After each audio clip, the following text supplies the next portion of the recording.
Fala galera, então nessa aula a gente vai falar sobre o campo resultante, né? Preferi dividir a aula em duas partes para não ficar tão extenso, né? E não ficar tão complicado e tudo mais. Então vamos lá, a gente vai também rever alguns conceitos que foi dado na aula passada, certo? Um deles é que a carga positiva o campo diverge, ou seja, as setas elas, a muito grosso, né? Então a linha, o campo ela tá para fora, né? E as cargas negativas o campo converge. As linhas elas estão para dentro do campo. Então, como aqui são duas cargas e o que vai acontecer? Vai divergir. Então, essa vai apontar para lá e essa daqui vai apontar para cá, certo? Como aqui ele já deu a resultante, né, do campo, a resultante não, ele deu o campo de um e de 2, então a gente tem como achar a resultante, certo? A resultante, ela é dada por essa fórmula aqui, que não sei se vocês lembram, mas essa fórmula aqui é a lei dos cossenos, né? Talvez fique melhor de ver assim. Existe uma musiquinha para decorar essa fórmula, eu não sei cantar, então eu vou mandar no grupo a musiquinha. E daí fica mais fácil de vocês decorar do que sair deduzindo. Mas se quiserem também eu posso gravar uma videoaula deduzindo a fórmula, certo? Então vamos lá. Ele deu aqui a carga, né? Tudo bem? E o que é que aconteceu? Ele deu que o ângulo, sempre quando o ângulo for assim, duas cargas ao contrário, o ângulo é 180, certo? E se fosse só essa carga aqui e apontasse para lá, ele ia ser o ângulo. Ou seja, você ia somar. Então o que é que ele fez? Ele pegou isso daqui, né? Isso daqui é menos 1 e achou isso daqui. Vou pegar um espaço aqui. Então ficou b ao quadrado mais c ao quadrado mais 2 vezes b vezes c. Vocês percebem que isso daqui é a mesma coisa de um produto notável? É a mesma coisa disso daqui. A menos, desculpa, b, né? Deixa eu mandar usar o a, b menos c, tudo isso daqui ao quadrado. Aí lembra, é o quadrado do primeiro mais 2 vezes o primeiro vezes o segundo, então 2 vezes mais b menos aqui, mais o quadrado do segundo. Então, como vocês podem ver, a gente vai chegar nesse resultado aqui. Então, isso daqui são iguais. Então, o que é que ele fez? Ele disse que o a ao quadrado, né, que é a resultante, é a mesma coisa de b menos c ao quadrado. O que é que acontece com esses quadrados? A gente pode tirar a raiz dos dois lados, né?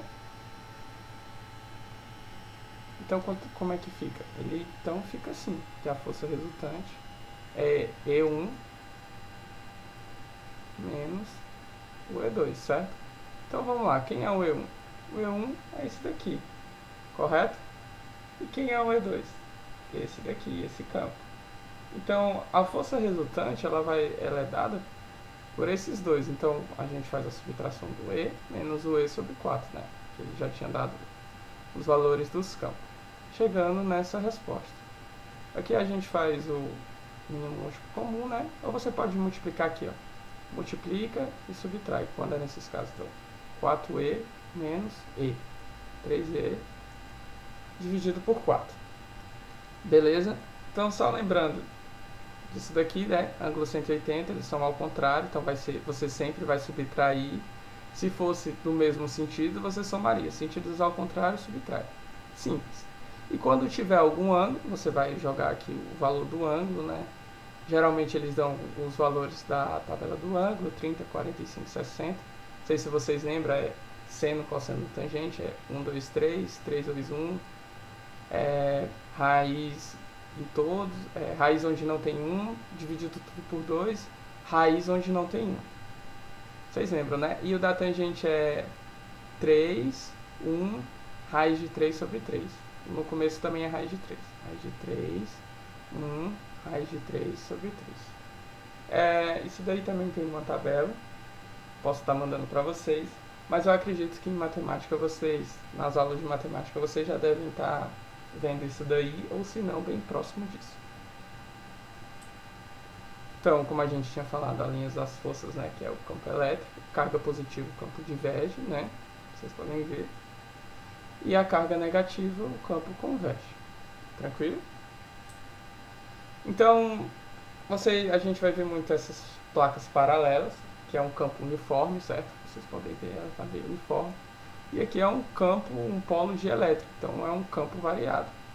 Aqui essas placas a gente vai ver em condutores, mas isso daqui é mais para frente.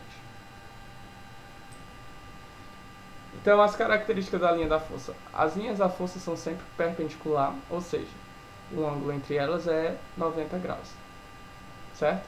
Dos corpos carregados. Beleza, como vocês estão vendo aqui. O vetor do campo elétrico é sempre tangente a uma linha de força. Isso quando é, nesse caso aqui, um campo variado, certo? O que que ele quer dizer com tangente a uma linha de força? É que ele vai ser muito próximo dessa parte aqui, né? Do campo. Porém, ele nunca vai tocar, certo? Essas linhas aqui, esse campo aqui e esse campo, eles não se cruzam, eles são sempre tangenciais. Então a resultante, ela é sempre tangencial, sempre próximo, mas ela nunca toca. Chega a ser muito próximo de zero, como vocês podem ver, mas vocês têm que lembrar que elas nunca se cruzam, beleza? Então vamos lá. Concentração de linha de forças é diretamente proporcional à intensidade do campo, né? Como vocês podem ver naquela forma que a gente tinha dado bem no começo da primeira aula, né?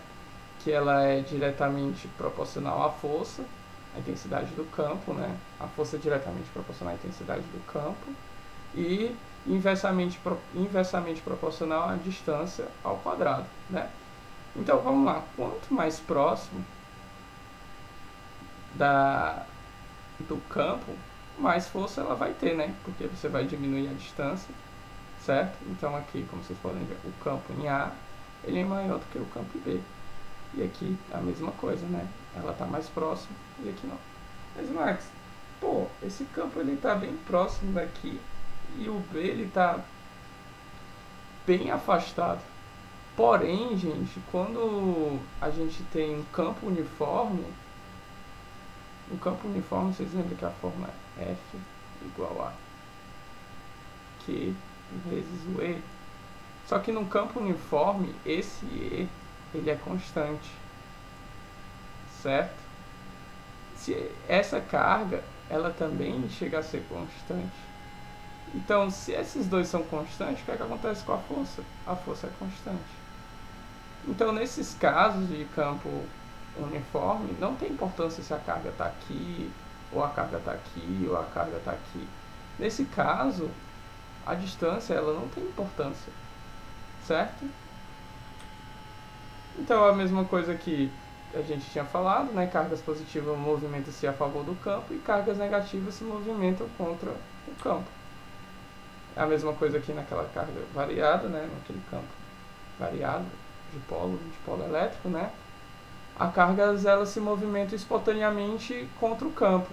As cargas negativas, né, e cargas positivas se movimentam espontaneamente a favor do campo. O que não acontece